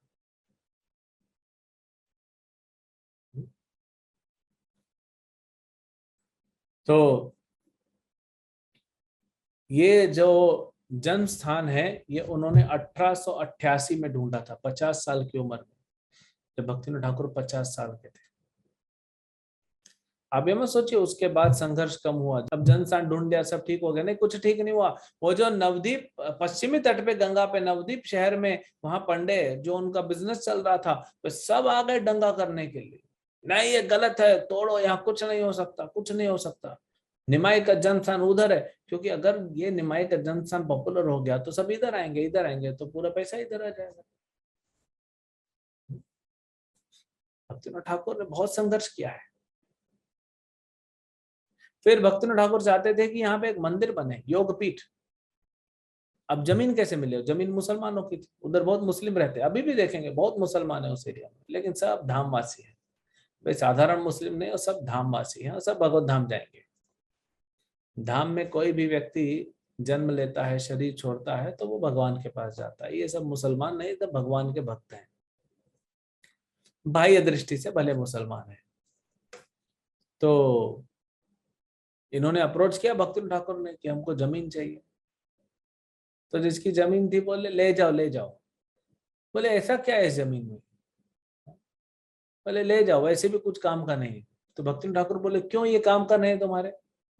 बोले हर जगह पे हम खेती करते हैं, कुछ ना कुछ उगता है। ये जो जमीन का टुकड़ा है, जो महाप्रभु का जन्म स्थान है, यहाँ पे कुछ भी डालो सिर्फ तुलसी उगती है। अब मुसलमान लोग तुलसी क्या करेंगे? इतना सारा तुलसी, हर जगह तुलसी तुलसी तुलसी उगी हुई है, वो करेंगे क्या? तो पूजा भी नहीं करते। तो उन्होंने बोला लेके जाओ जमीन, हमारे किसी काम की नहीं है। वो कुछ भी उगाते थे, सिर्फ तुलसी आती थी। तो भगवान ने अरेंजमेंट करके रखा था कि यहाँ कुछ और नहीं होना चाहिए। और फिर भक्तिनाथ ठाकुर ने सोचा कि मंदिर बनाएंगे, योगपीठ, जिसको कंप्लीट भक्ति सिद्धांत ठाकुर ने किया। तो भक्तिनाथ ठाकुर ने एक स्कीम निकाली थी मंदिर बनाने के लिए। कल हम आपको नित्य सेवा बता रहे थे ना, ये नित्य सेवा का आइडिया भक्ति सिद्धांत भक्तिनाथ ठाकुर का ही है। वे गए सबके पास, सभी के पास खुद जाते थे और बोलते थे 1 रुपया दीजिए। उस समय 1 रुपया बड़ा रकम है। 1 रुपया दीजिए, मंदिर बनाना है महाप्रभु के लिए। तो सब 1-1 रुपया दीजिए। तो सबसे 1 रुपया ही लेते थे, कोई 2 रुपया देगा तो नहीं, 1 ही रुपया दीजिए। तब एक मंदिर बनाना था। अभी प्रभुपाद जी को बहुत सारे मंदिर बनाने हैं, है ना। तो एक बार भक्तिनाथ ठाकुर ऑफिस गए हुए थे, उनकी पत्नी को किसी ने 10 रुपया दे दिया कि 10 रुपया लीजिए मंदिर के लिए। 1-1 रुपया मांग रहे हैं, हम 10 रुपया दे रहे हैं। तो भक्तिनाथ ठाकुर बड़ा गुस्सा किए अपनी पत्नी पे कि क्यों तुमने 10 रुपया लिया? तुमने 10 रुपया लिया इसीलिए जो 9 लोग और 1-1 रुपया देते, उनका मौका चला गया ना भगवान का मंदिर बनाने का। भाव देखिए आप, भक्तिनाथ ठाकुर का भाव क्या है कि सबको जोड़ो, सारे संसार को जोड़ो। जितने ज्यादा से ज्यादा लोग जुड़ेंगे भगवान का मंदिर बनाने में, भगवान का प्रचार करने में, भगवान का कार्य करने में, उनका उद्धार होगा। इसीलिए साधु भिक्षा मांगता है, वो अपने लिए नहीं मांगता, वो दूसरों का उद्धार करने के लिए भिक्षा मांगता है। इसीलिए प्रभुपाद इतने मंदिर बना रहे हैं। प्रभुपाद जी बोले मैं तो पेड़ के नीचे बैठ जाऊं, ये बड़े बड़े मंदिर तो हमारे लिए बना है ना कि हम सब आएंगे। अगर इस्कॉन इतना बड़ा संस्था नहीं होता तो क्या लोग आते? एक छोटे से पीपल पेड़ के नीचे अगर छोटा सा आप मंदिर बना के 2 फीट का बैठ जाओगे तो लोग आएंगे, सुनेंगे आपसे भगवत गीता भागवतम। तो ये प्रभुपाद का विजन था। तो भक्तिनाथ ठाकुर ने वहां पे मंदिर भी निर्माण कार्य चालू करवाया। और खुद कहाँ रहते थे तब? कृष्णनगर में। कृष्णनगर में उनका ऑफिस था, वो इधर गोदरुम द्वीप पे रहते। अब फिर रिजाइन करने चले गए। ब्रिटिश सरकार ने पूछा अब क्या हुआ? बोले नहीं, इतना टाइम जाता है मेरा, मुझे इधर रह के अपना भगवान चैतन्य महाप्रभु का मिशन पूरा करना है कि मैं इधर अपना जॉब करते रहूंगा। तो फिर उनके आने जाने की व्यवस्था की गई। क्या व्यवस्था हुई पता है? आप ढूंढ लीजिएगा इंटरनेट पे, ऐसा कोई व्यक्ति है क्या दुनिया में जिसके लिए ट्रेन पटरी बिछाई हो? भक्तिनाथ ठाकुर के लिए 10 किलोमीटर ब्रिटिश गवर्नमेंट ने 10 किलोमीटर ट्रेन की पटरी बिछा दी, और ट्रेन चलती थी उस पटरी पे। आप ढूंढ लीजिए किसी और के लिए बनाया गया कभी ऐसा? वो पटरी तो अभी भी है, अभी आधी जगह पे है, अभी नहीं है, अभी अभी आधा है आधा नहीं है, वो 4 लेन रोड बन रहा है। ब्रिटिश सरकार एक भारतीय व्यक्ति के लिए पटरी बिछा रहा है 10 किलोमीटर और ट्रेन चला रहा है। क्यों? क्योंकि इनको ऑफिस लेके जाना है। तब रोड कच्चे होंगे, गाड़ियां इतनी थी नहीं। तो कितना इंपॉर्टेंट। तो ये जो कहते हैं ना लोग कि व्यक्ति भक्त बन जाता है तो किसी काम का नहीं होता, निकम्मा हो जाता है, भौतिक जगत में कुछ नहीं कर सकता है, ये गलत है। ये भक्तिनाथ ठाकुर ने गलत प्रूफ किया है। इनको छोड़ नहीं रहे ऑफिस वाले, ये इतना अच्छा काम करते हैं, छोड़ नहीं रहे हैं। सोचिए, तो आप ये मत सोचिए कि आप भक्ति करेंगे या आपके बच्चे भक्ति करेंगे तो निकम्मे हो जाएंगे। भक्ति कृष्ण से भजे से बड़ो छो, तो भक्ति करने वाला तो हर फील्ड में आगे बढ़ेगा, चाहे भौतिक हो चाहे आध्यात्मिक हो, हर फील्ड में आगे बढ़ेगा।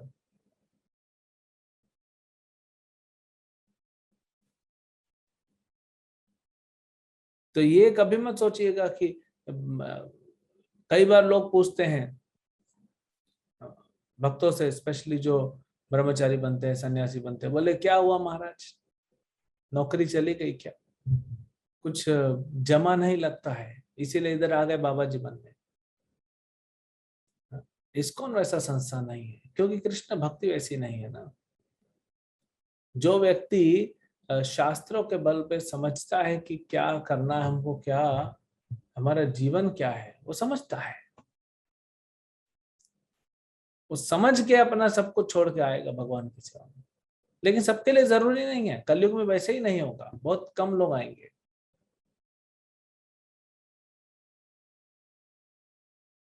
तो ये मत सोचिए कि भक्ति करने से, आज भी बहुत लोग हम बोलते हैं भक्ति कराओ, नहीं नहीं नहीं, अपने बच्चों को भक्ति कराओ, नहीं फिर पढ़ाई नहीं करेंगे। अपने ऑफिस में जो आपके आपके स्टाफ है उनको भक्ति कराओ, नहीं नहीं फिर काम नहीं करेंगे। यहाँ भक्तिनाथ ठाकुर ज्यादा काम कर रहे हैं, सरकार उनको छोड़ना नहीं चाहती कि इतना अच्छा जॉब कर रहे हैं। तो भक्ति करने वाले कभी निकम्मा नहीं होते हैं। गलत लोग हैं जो भक्ति के नाम पे कुछ नहीं करते। हमको एक माता पिता मिले किसी बच्चे के, 25 साल का बच्चा है, पिछले 4 साल से अपने रूम पे बैठा, ऊपर नीचे ही नहीं आता, निकलता ही नहीं। बोलता है भक्ति कर रहा हूँ। वो इस्कॉन का भक्ति नहीं, वो भगवत गीता नहीं पढ़ता है, वो पता नहीं क्या करता है। ये भक्ति नहीं है, पागलपन है। क्योंकि भक्ति तो आपको प्रेरित करती है बाहर जाओ और लोगों को जोड़ो कृष्ण से, न कि अपने रूम में बैठ जाओ। और ऐसे केसेस की वजह से नाम खराब होता है। और बहुत सारे ऐसे साधु हैं जो जाके हरिद्वार ऋषिकेश में बैठे रहते हैं, वृंदावन बैठे रहते हैं, गोवर्धन बैठे रहते हैं, जाके बस बैठे हैं, कुछ नहीं करना। आने जाने वाले थोड़ा रोटी खिला देते, थोड़ा पैसा मिल जाता, हो गया बस। एक एक पुराना सा कपड़ा कमर में लपेट के बैठ रहते हैं, क्या करना है। दाढ़ी बढ़ी हुई है, बाल बढ़े हुए हैं, इसको थोड़ी साधु कहते हैं। भगवान का कपिला से जब पूछा देवहूति माता ने साधु कौन है, तो भगवान कपिल देव कहते तितिक्षा कारुणिका सूरध सर्वदेही नाम अजात शत्रु अशांता साधु साधव भूषणम। ये साधु है तितिक्षा करुणिका, जो सहनशील है, जो कृपालु है, जिसके अंदर करुणा है, जो जाके प्रचार नहीं कर सकता है भगवान का, वो क्या साधु बनेगा। तो वो साधु नहीं है जो प्रचार नहीं करता है, जिसके हृदय में करुणा नहीं है, वो साधु नहीं है, भोगी है।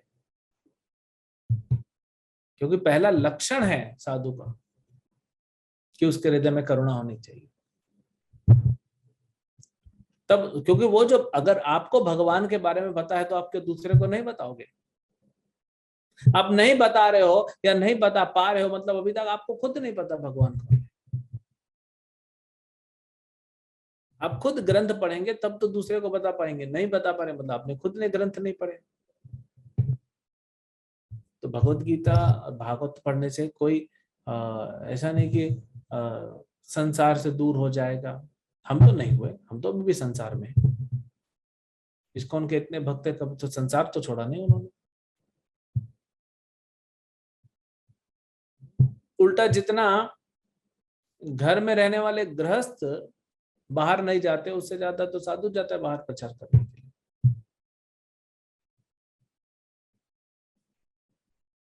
तो भक्तिनाथ ठाकुर का देखिए कि उनको छोड़ा नहीं जा रहा, तो उनके लिए ट्रेन पटरी बिछाया। उस समय भक्तिनाथ ठाकुर अकेले 30,000 लोगों को प्रचार करते थे। कितना? 30,000। ये जो आजकल आता है ना, कुछ बिजनेस सिस्टम होते हैं, नेटवर्किंग, नेटवर्क बनाइए आपको कमीशन मिलेगा, नेटवर्क बनाइए। भक्तिनाथ ठाकुर ने ऐसा नेटवर्क बनाया था भक्ति वृक्ष का कि 30,000 लोग जुड़े थे उनके नेटवर्क में। 30,000। कोई टेक्नोलॉजी नहीं, कोई टेक्नोलॉजी नहीं। ऐसा नहीं कि व्हाट्सएप पे जुड़े हैं, अलग अलग ग्रुप्स बने हुए हैं, ये सीनियर लीडर्स का ग्रुप है, ये कोऑर्डिनेटर्स का ग्रुप है, वॉलेंटियर्स का ग्रुप है, ये पार्टिसिपेंट का ग्रुप है, ग्रुप 1 ग्रुप 2, कुछ नहीं। 30,000 लोग भक्तिनोद ठाकुर से शिक्षा लेते थे। कोई बुक्स नहीं, कोई इंटरनेट नहीं, कोई फोन नहीं, और गांव के लोग तो चिट्ठी लिखना भी नहीं जानते थे, लेकिन भक्तिनोद ठाकुर से शिक्षा लेके भक्त बन गए। तो शुद्धता में जितना दम है उतना और किसी में नहीं है।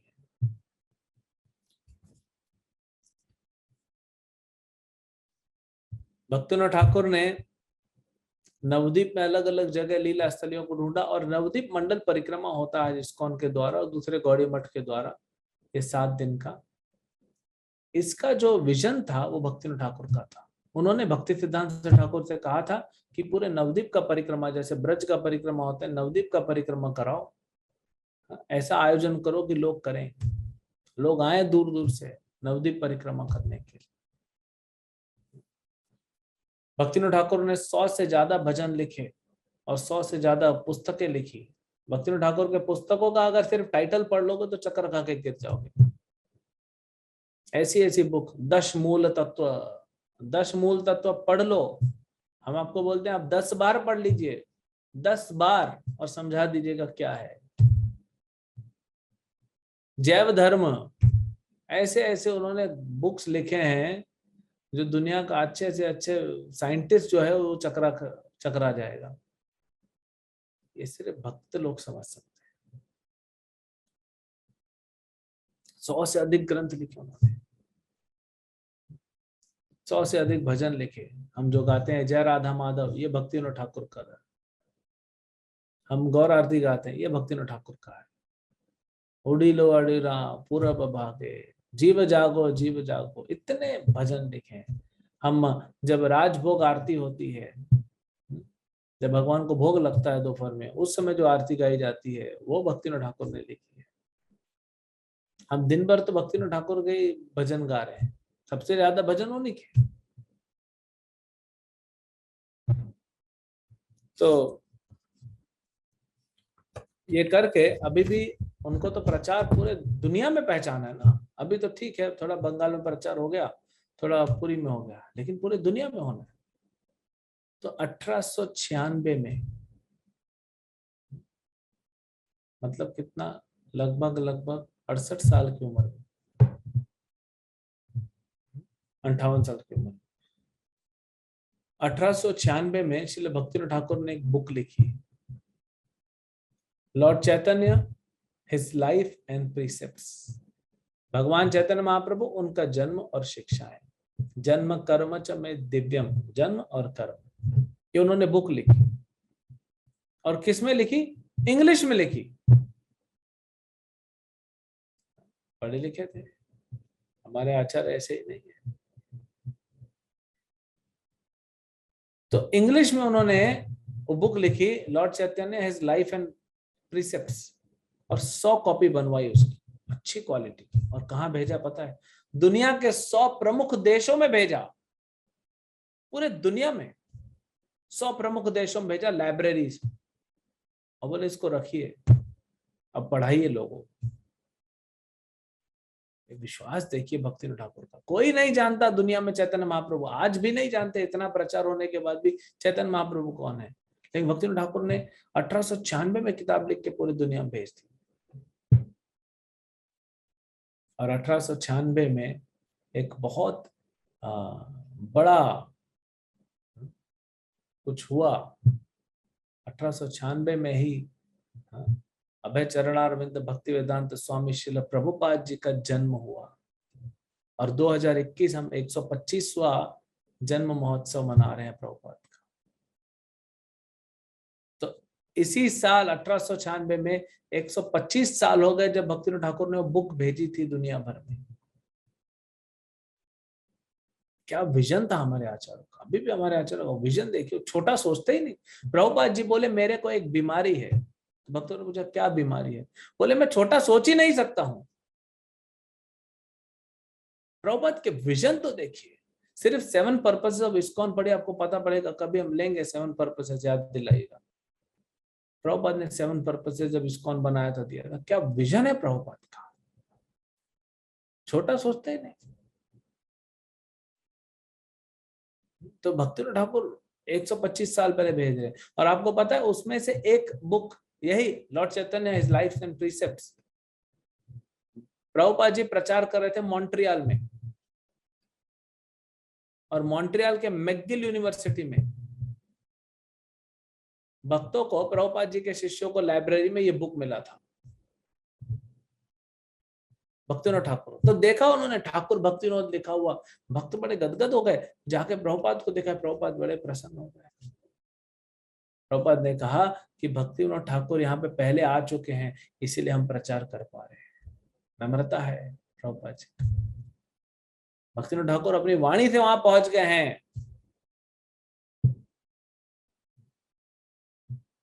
वो बुक उनको मिली मैकगिल यूनिवर्सिटी में।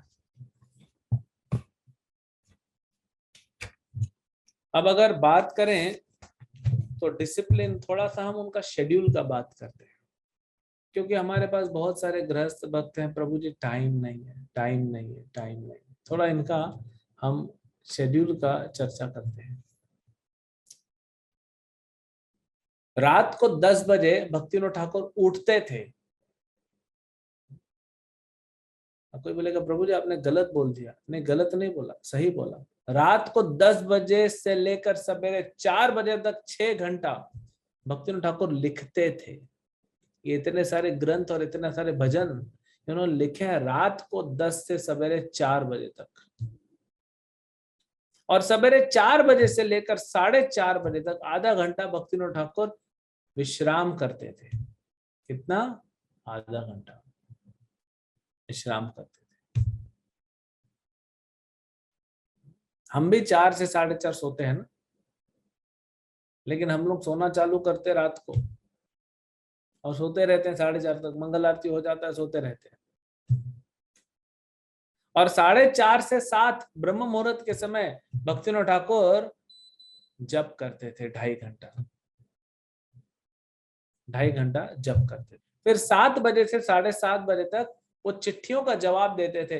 अब इतने लोग को प्रचार करेंगे, दुनिया भर में प्रचार करना है, तो कुछ चिट्ठियां आती हैं, उनका जवाब देते थे। फिक्स टाइम था, ऐसा नहीं कि क्लास के समय भी व्हाट्सएप चल रहा है, जपा के समय व्हाट्सएप चल रहा है, रात को नींद में व्हाट्सएप चल रहा है। हर समय कनेक्टेड है। इतने बड़े प्रचारक नहीं हुए हैं कि हम हर समय कनेक्टेड रहते हैं टेक्नोलॉजी से। ये तो हम मायाबद्ध है, माया फंसे। तो आधा घंटा रोज वो अपने चिट्ठियों का जवाब देते थे। और 7:30 बजे से 9:30 बजे तक भक्तिनाथ ठाकुर जो हैं वो शास्त्र पढ़ते थे। सिर्फ लिखते नहीं थे, पढ़ते भी थे। और लिखना है तो पढ़ना तो पड़ेगा। तो 7:30 से 9:30 वो शास्त्र पढ़ते थे। 9:30 बजे से 10 बजे तक आधा घंटा वो नहाते थे और प्रसादम लेते थे।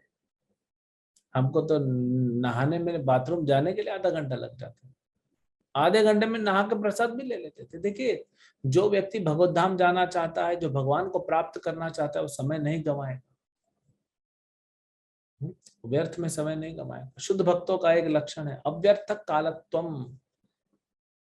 एक एक सेकंड भी वो व्यर्थ में नहीं गवाते। अव्यर्थम, व्यर्थ में कुछ नहीं गंवाते उस समय को। तो आधे घंटे में इनका प्रसाद और नहाना हो जाता था। प्रसाद इनका फिक्स था, मॉर्निंग का, इवनिंग का। मॉर्निंग में क्या प्रसाद लेंगे? 2 चपाती, थोड़ा सा फ्रूट और आधा लीटर दूध, बस इतना ही।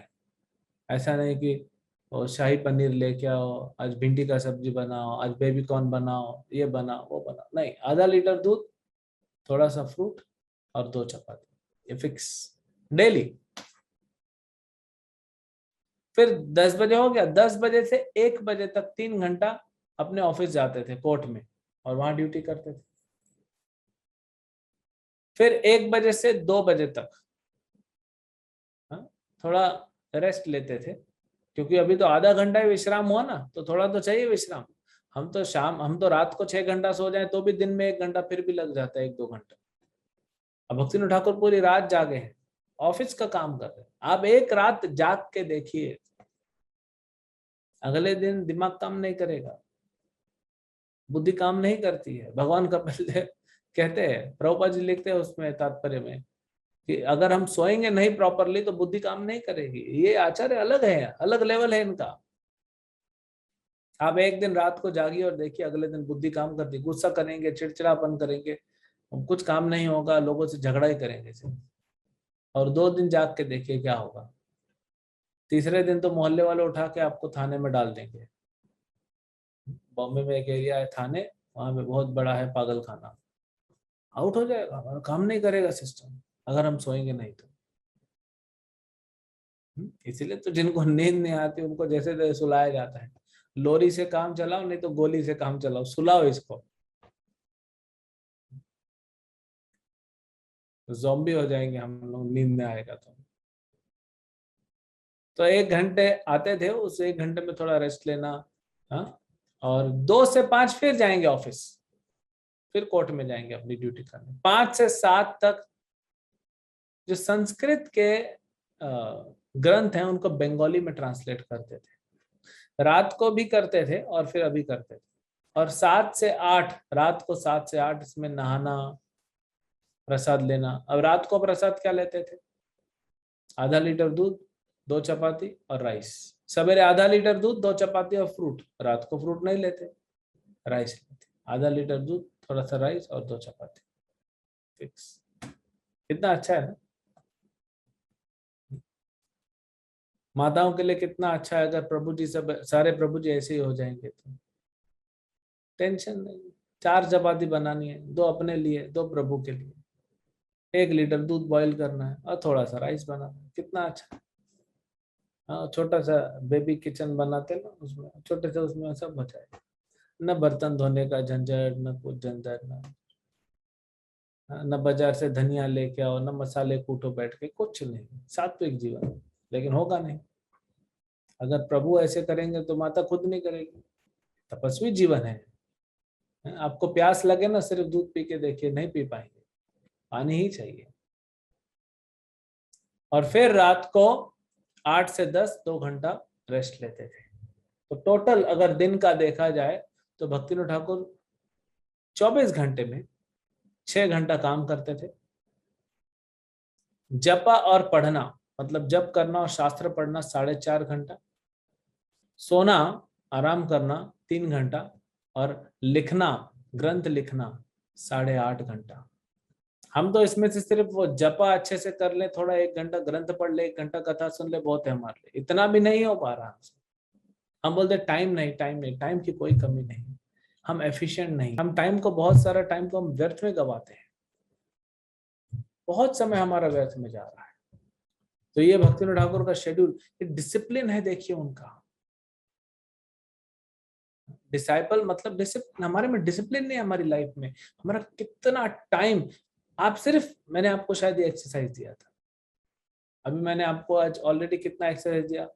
7 पर्पसेस ऑफ इस्कॉन आपको भेजेंगे, आप पढ़िएगा, उस पर हम कभी लेक्चर लेंगे। इस्कॉन के 7 उद्देश्य, या तो हम वीडियो भेज देंगे, आप देखिएगा। दूसरा, हमने आपको एक और असाइनमेंट दिया कि अपनी चेतना को ऑब्जर्व कीजिए, कि जब आप अच्छे से सवेरे 16 माला जप करते हैं तो आपका दिन कैसा होता है, 16 माला जप नहीं करते तो दिन कैसा होता है, ऑब्जर्व कीजिए। तीसरा असाइनमेंट, ये पहले भी दिया आपको, ध्यान दीजिए। आप थोड़ा देखिए, रात को सोने से पहले लिख लीजिए कितना समय आपका व्यर्थ में गवाया आज दिन का। जितना समय आपका वेस्ट हो रहा है ना, उतना समय अगर आप रीडिंग और हियरिंग करेंगे तो आप तो शुद्ध हो जाएंगे बहुत जल्दी।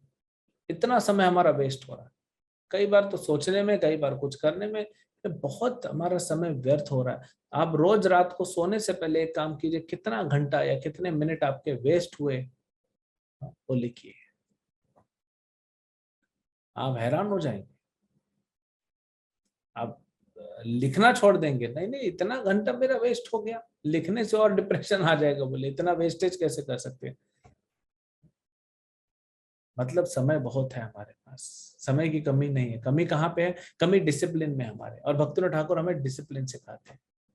हरिदास ठाकुर, आज उनका तिरुभाव है, वो रोज 192 माला जप करते थे। आप तो 16 माला करते हो ना, वो 192 माला जप करते थे रोज। और तब तक कुछ खाएंगे नहीं, एक बूंद पानी नहीं पिएंगे जब तक 192 माला नहीं हो जाता। एक बूंद पानी तक नहीं पिएंगे।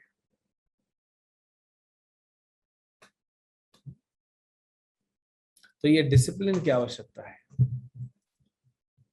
और परिवार था, ऐसे नहीं थे भक्ति ठाकुर सन्यासी थे, परिवार था, पत्नी थी, 14 बच्चे थे, जॉब कर रहे हैं ऑफिस का, और पूरा गौड़ीय मिशन अकेले अपने दम पे उन्होंने खड़ा कर दिया, अकेले। लेकिन फिर चलाने के लिए और भगवान जगन्नाथ को प्रार्थना की, हे प्रभु मैंने जितना किया, लेकिन मुझे और सहायता चाहिए, तो आप अपने एक खास भक्त को भेजिए जो इस मिशन को आगे बढ़ाएगा। और वही भगवान की प्रार्थना का, भगवान को जो प्रार्थना किया भक्तिनोद ठाकुर ने, तो भगवान ने भेजा किसको? श्रील भक्ति सिद्धांत सरस्वती ठाकुर को। और उसके बाद भक्ति वेदांत स्वामी प्रभुपाद, जिन्होंने पूरा भक्ति का प्रचार पूरे विश्व में किया। तो भक्तिनोद ठाकुर हमारे इस्कॉन के इस कृष्ण भावनामृत संघ के जो है फाउंडर आचार्य प्रभुपाद जी, ये भी कहते हैं कि भक्तिनोद ठाकुर से ही ये पूरा चालू हुआ है।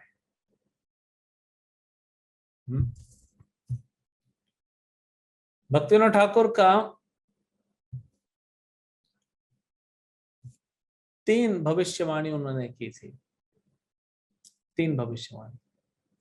पहली है कि ये भविष्यवाणी उन्होंने की थी 1886 में, 1886, 96 में प्रभुपाद जी प्रकट हुए, 1886। क्या भविष्यवाणी? पहली भविष्यवाणी उन्होंने की कि एक व्यक्ति ऐसा आएगा, जन्म लेगा, जो पूरे विश्व में कृष्ण भक्ति का प्रचार करेगा। एक व्यक्ति जन्म लेगा, देखिए उसमें भक्ति सिद्धांत ठाकुर आ चुके थे। कौन आने वाला था? प्रभुपाद जी आने वाले थे।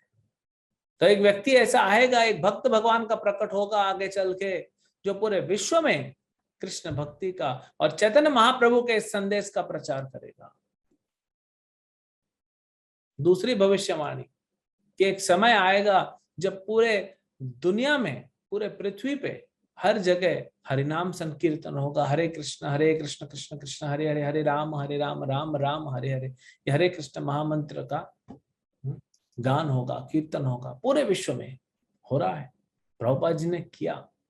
आज हम ये कह सकते हैं कि दुनिया के हर देश में हरिनाम हो रहा है, हर देश में।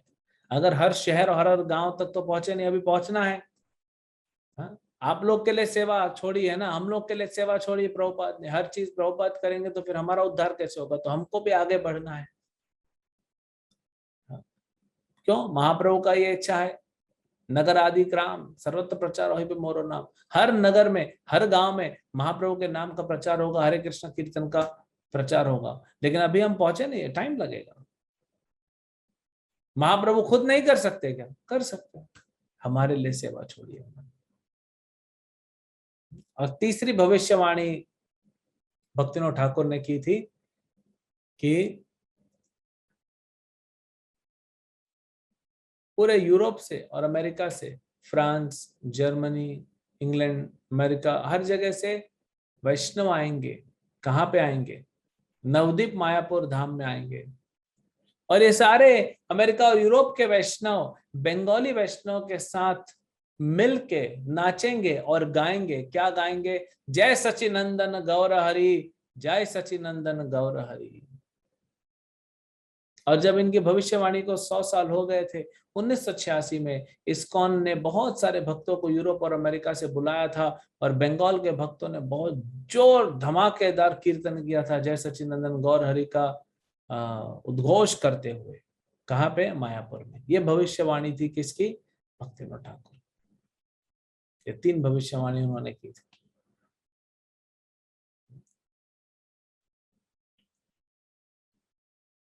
और भक्तिविनोद ठाकुर ने उनके सबसे बड़े योगदान, 3 योगदान जो हैं, जो हमें पता पड़ते हैं, मतलब उनकी अलग अलग बायोग्राफी से पता पड़ता है, 3 महत्वपूर्ण योगदान। एक तो उन्होंने बहुत सारे ग्रंथ लिखे, 100 से ज्यादा ग्रंथ लिखे। दूसरा योगदान, महत्वपूर्ण योगदान, भगवान चैतन्य महाप्रभु के जन्म स्थान को ढूंढना, नहीं तो आज ढूंढते रह जाते महाप्रभु कहाँ प्रकट हुए। और तीसरा है, उन्होंने नए नए टेक्निक्स निकाले प्रचार के लिए, नया नया सोच होता था उनका, उन्होंने टेक्निक निकाला। फिर भक्ति सिद्धांत जी ने आगे बढ़ाया, फिर प्रभुपाद जी ने और आगे बढ़ाया। नया नया सोचना चाहिए कि कैसे हम प्रचार कर सके, नया आइडियाज लगाना चाहिए प्रचार करने का। ये भक्तिविनोद ठाकुर ने किया। श्रील भक्तिविनोद ठाकुर गोद्रुम द्वीप में, नवद्वीप में, वहां पे वो भजन करते हैं गौर गदाधर डीटीज का। और भक्तिविनोद ठाकुर का जो ओरिजिनल स्वरूप है, गोलोक वृंदावन में कमल मंजरी, राधा रानी की सेविका है कमल मंजरी, और उनका सेवा है चंदन घिसना। भक्तिविनोद ठाकुर कमल मंजरी के रूप में राधा कृष्ण के लिए गोलोक वृंदावन में चंदन घिसते हैं। बस सोचिए, इतने बड़े आचार्य।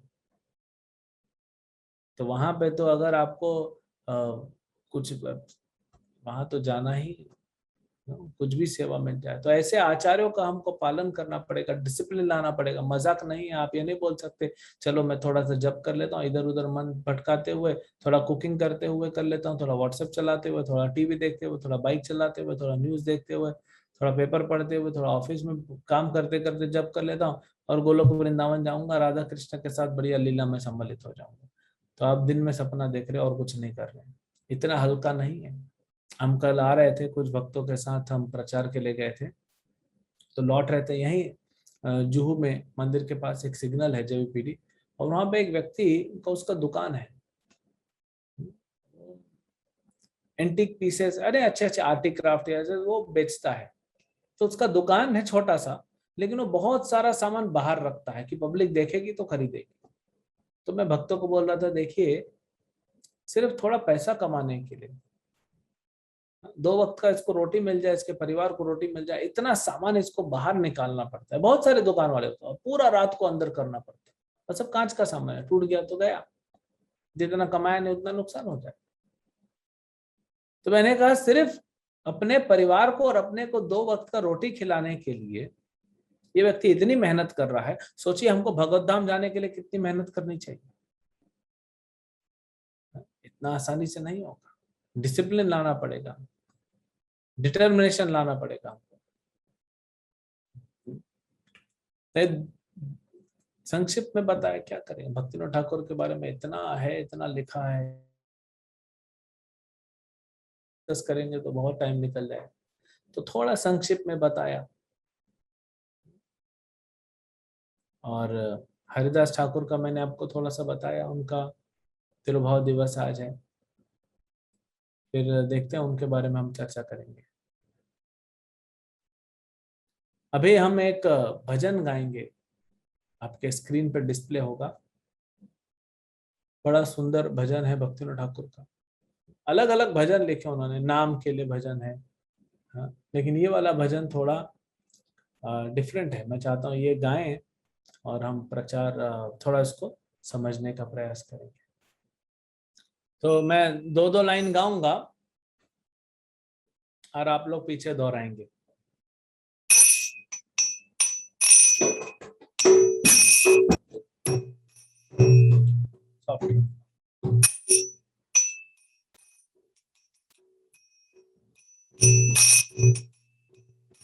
भूलिया तुम्हारे संसारे असिया, पेये नाना वेधा व्यथा।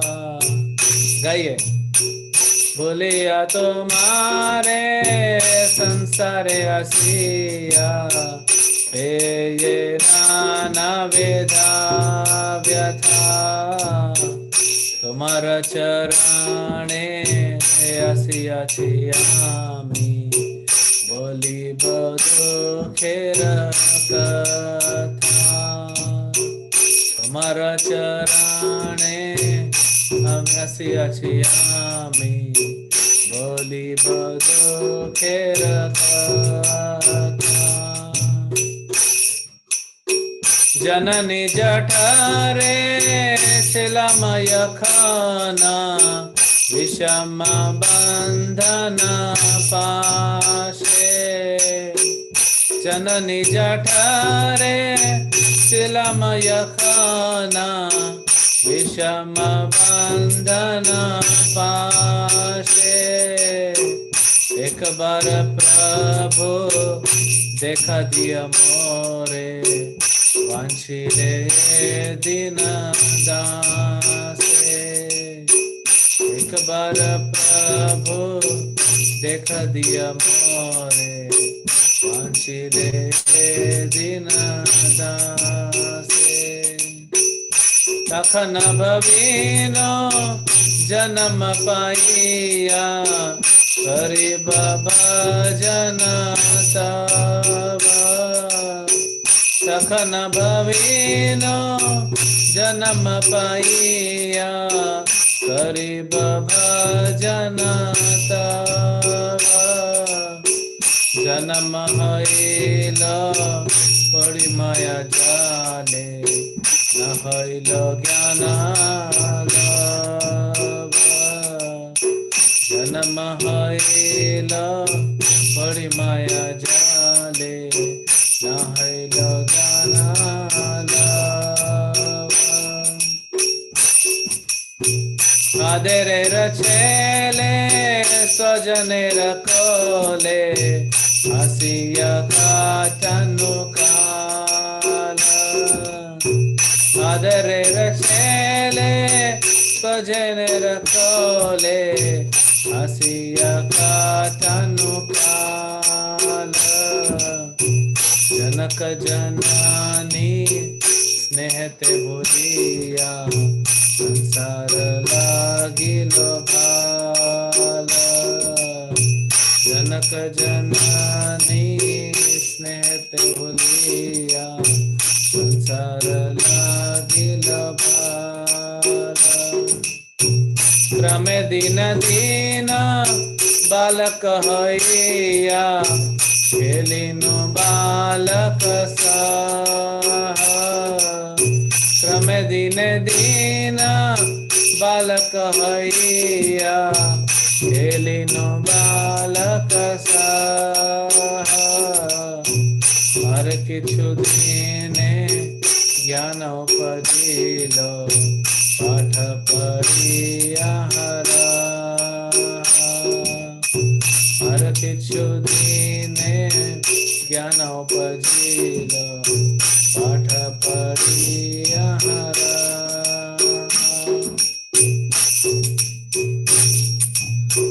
विद्यार गौरवे भ्रमि देशे देशे, धन उपार्जन करी। विद्यार गौरवे भ्रमि देशे देशे, धन उपार्जन करी। स्वजन पालना करी एक माने, भूलिनु तुम्हारे हरि। स्वजन पालना करी एक माने, भूलिनु तुम्हारे हरि। वार्ध्या के खाना भक्ति विनोद, कांदिया कातर आती। वार्धा के खाना भक्ति विनोद, कांदिया कातर आती। न भजिया तोरे दिन वृथा गेलो, एक न की बेगती।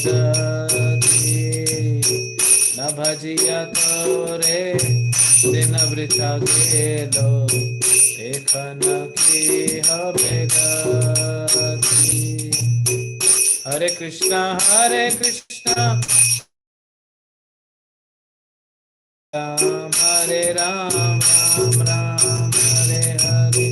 हरे कृष्णा कृष्णा कृष्णा हरे हरे, हरे राम राम राम हरे हरे, हरे कृष्णा कृष्णा कृष्णा हरे हरे, हरे राम राम राम हरे हरे, हरे कृष्णा कृष्णा कृष्णा हरे हरे, हरे राम राम हरे हरे। जय भक्ति विनोद ठाकुर प्रभुपदा, जय भक्ति विनोद ठाकुर प्रभुपदा, जय भक्ति विनोद ठाकुर प्रभुपदा, जय भक्ति विनोद ठाकुर प्रभुपदा। क्या कहते हैं भक्ति विनोद ठाकुर? बोलिया तुम्हारे संसार आसीहा। भगवान को प्रार्थना कर रहे हैं रोते हुए भक्ति विनोद ठाकुर, हे प्रभु आपको भूल गया मैं, और आपको भूल के ये संसार में आया हूं मैं, और क्या हुआ है मेरे साथ, मेरी आपको अवस्था को मैं आपको बता रहा हूं, मेरी गति क्या हुई है। मैं जब संसार को भूल के आ गया तो मेरी गति क्या हुई है मैं आपको बताता हूं। तो फिर कहते हैं कि क्या क्या मिला मुझे यहाँ पे, वो आपको मैं बताता हूं। पे नाना विधा व्यथा, मुझे यहाँ सिर्फ दुख मिला, तकलीफ मिला इस संसार में। तुम्हारा चरण है आसियामी आसियाचियामी, अब मैं आपके चरण पे आया हूं। संसार में भटकने के बाद, इतना दुख खाने के बाद, इतना पीड़ा, इतना फ्रस्ट्रेशन डिप्रेशन के बाद, अब मैं आपके चरण पे आया हूं और आपको बोली बो दुखेर कथा, अपने दुख का कथा आपको मैं सुना रहा हूं। क्या क्या हुआ? जननी जठरे चिलम जकोना विषम बंधन पाशे। कहते हैं मैं जठराग्नि मतलब अपने माँ के गर्भ में जब था ना प्रभु, तो बहुत दुख में था, बहुत पीड़ा में था। बच्चा जो माँ के गर्भ में होता है, एक्चुअली ये आचार्यों के भजन जो होते हैं पूरे सिद्धांत होता है। भगवान कपिल देव अपनी माता देवहूति को जो शिक्षा देते हैं उसमें से पूरे एक अध्याय को लेकर भक्ति विनोद ठाकुर ने इस एक भजन को बना दिया। तो कहते हैं कि जठर जननी जठरे चिलम जखोना, मैं अपने माँ के गर्भ में था, कितना पीड़ा हुआ था, बंधन में फंसा हुआ था। क्या निकल सकता है बच्चा, बताइए, माँ के गर्भ में कैसे निकलेगा बाहर? अकड़ा हुआ है, उसका शरीर पूरा आधा गोला हो जाता है और बैठा हुआ है, कुछ नहीं कर सकता है। बहुत दुख में था प्रभु, तब मैंने आपको याद किया। और आप इतने कृपालु हैं, आप इतने कृपालु हैं, एक बार प्रभु देखा दिया मोरे वांछिले ए दीन दासे, आपने मुझे एक बार दर्शन दिया था वहां पे। भगवान कपिल बताते हैं, भगवान कपिल देव बताते हैं तीसरे स्कंद में कि गर्भ में हर बच्चा 5वें महीने में चेतना आ जाती है, उसको 5वें महीने से दुख मिलना चालू होता है।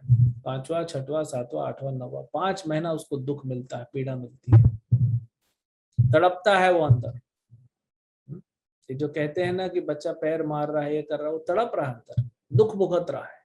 कोई उसके दुख को नहीं समझ पा रहा है, कोई भी नहीं, भगवान के अलावा ना माँ भी नहीं समझ पा रही उसके दुख को। माँ अपना दुख देख रही है, लेकिन उस बच्चे के दुख को कोई नहीं समझ सकता।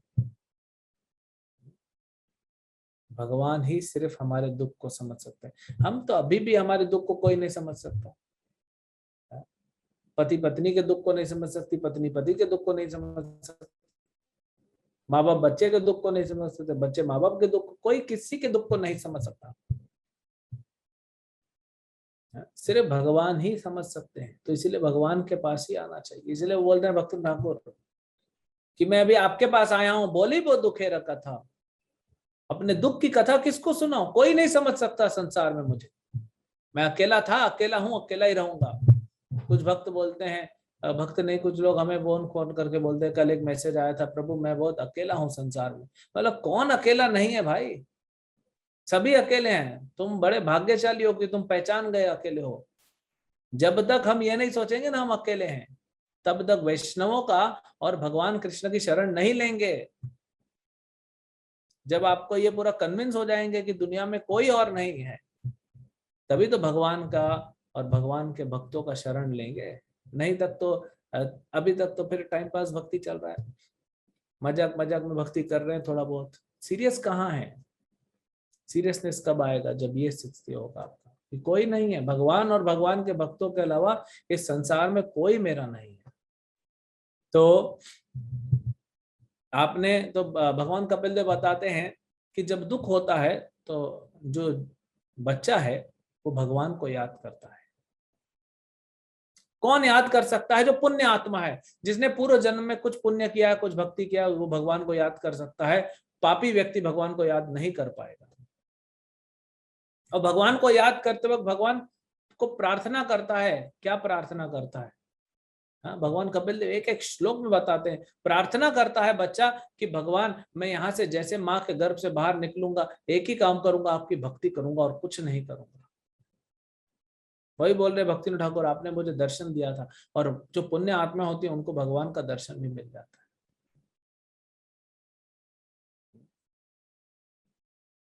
और हमने क्या वचन दिया था? एग्रीमेंट साइन किया था भगवान को। भगवान को बोला कि माँ के गर्भ से निकलते ही मैं भजन करूंगा, मैं भक्ति में लगूंगा, नहीं रहना है मुझे संसार में, मैं वापस आ जाऊंगा चाहती हूँ। लेकिन फिर कुछ होता है, वो बताते हैं। तको न भविनो जन्म पाइया, कोरिब भजन तव। मैं जन्म लेते ही भजन करूंगा, कोरिब भजन तव। लेकिन जन्म हो लो पड़ी माया जाले। जन्म जैसे हुआ मैं माया जाल में फंस गया। जन्म लेते ही मैं माया में फंस गया। क्या है ये? और पूरा ज्ञान जो गर्भ के अंदर था वो भूल गया। इसीलिए तो सुखदेव गोस्वामी 16 साल तक अपने माँ के गर्भ से बाहर नहीं आ रहे थे। व्यासदेव बोले आजा बेटा, तेरी माँ को तकलीफ हो रही है। बोले नहीं आऊंगा, बाहर माया है, फंस जाऊंगा मैं, मुझे नहीं आना है बाहर। व्यासदेव बोले नहीं फंसेगा, मैं गारंटी देता हूं। भगवान सुखदेव गोस्वामी नहीं माने। व्यासदेव जी कृष्ण को बुला के लाए द्वारका से कि आप बोलिए। तो कृष्ण ने बोला सुखदेव गोस्वामी को, तुम बाहर आ जाओ, तुम्हारी माँ को पीड़ा हो रही है, मैं तुम्हें गारंटी देता हूं तुम माया में नहीं फंसोगे। तब सुखदेव गोस्वामी बाहर आए, और बाहर आते ही जंगल में चले गए। बोला था माया में नहीं फंसोगे, घर वालों से कोई मतलब ही नहीं था। ये फंस जाते हैं, हम फंस जाते हैं सब। तो भक्ति ठाकुर बोलते हैं और कैसे फंसा? पूरा ज्ञान भूल गया, जो प्रार्थना किया था गर्भ में सब भूल गया। तो कैसे फंसा संसार में? क्या है माया जाल? अधरेरा चेले स्वजनेरा कोले, हसिया कतनु काल, जनक जननी स्नेहत भूलिया, संसार लागी लो भालो। जब बच्चा जन्म लेता है तो उसका माँ बाप, उसका नाना नानी, दादा दादी, चाचा, सब लोग उसको गोद में उठाते हैं, उसके ऊपर स्नेह, हाँ स्नेह, जननी स्नेह भूलिया। ये संसारी लोग मुझे इतना स्नेह दे दिए प्रभु कि मैं आपको भूल गया। यही माया जाल है। क्या है माया जाल? यही संसार का स्नेह माया जाल है, और कुछ नहीं है। और फिर बोलते हैं संसार लागी लो भालो, मुझे संसार अच्छा लगने लगा। फिर फंस गया, फिर फंस गया है। फिर क्या बोलते हैं? क्रमे दिन दिन बालक होइया, भेलिनु बालक सहा। और फिर देखते ही देखते मैं बड़ा होने लगा, फिर मैं बालक हो गया और दूसरे बालकों के साथ खेलने में व्यस्त हो गया। भूल गया था मैंने आपको क्या बोला था कि मैं भजन करूंगा, लेकिन अब मैं खेलने लग गया। यही माया जाल है। आरे किच्छु दिन ज्ञान उपजिलो पाठ पढ़ी आ रहा। और फिर कुछ दिनों बाद मैं स्कूल गया, कॉलेज गया और ज्ञान अर्जित किया। ये ज्ञान नहीं है तो अज्ञानता है भौतिक संसार का। फिर क्या हुआ? विद्यारा गौरव है भ्रमी देशे देशे। जब मैंने ज्ञान उपार्जित कर लिया, मेरा डिग्री हो गया, मैंने एमटेक कर लिया, बीटेक कर लिया, पीएचडी कर लिया, ये कर लिया, वो कर लिया, फिर विद्या के गौरव में मेरे को अहंकार हो गया कि देखो मैं कितना पढ़ा हूं, मेरा डिग्री। आप देखें नहीं, सब लोग अपनी डिग्री को फ्रेम करके लगा देते हैं। ये अहंकार है और क्या है? अज्ञानता का प्रदर्शन कर रहा है। अज्ञानता है ये, उसका भी अहंकार है। ये मेरी डिग्री है, देखो मैंने पीएचडी किया, ये मेरी डिग्री है, मैंने देखो सीए किया, ये मेरी डिग्री है, मैंने लॉ किया है, मैंने डॉक्टर किया है, मैंने पीएचडी किया, जो भी किया है, ये अहंकार का प्रदर्शन कर रहे हैं हम।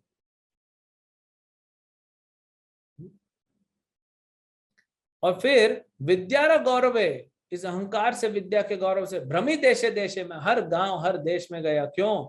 धन उपार्जन कोरी, पैसा कमाने के लिए। कहा तो मैं भजन करने के लिए जन्म लिया था, अब कहा मैं नौकरी कर रहा हूं और पैसे कमा रहा हूं।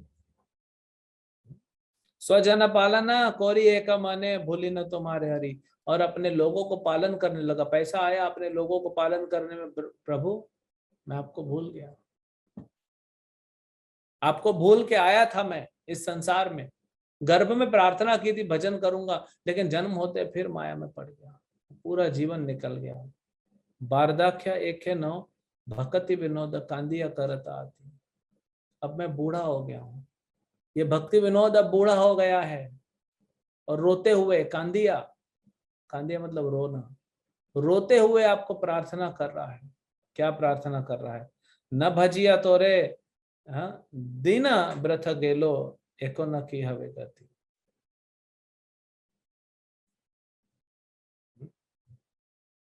अब मैं, ये भक्ति विनोद रोते हुए आपको प्रार्थना कर रहा है इस बुढ़ापे में कि मैंने पूरा जीवन आपका भजन नहीं किया प्रभु, अब मेरी क्या होगी गति, मैं कहाँ जाऊंगा।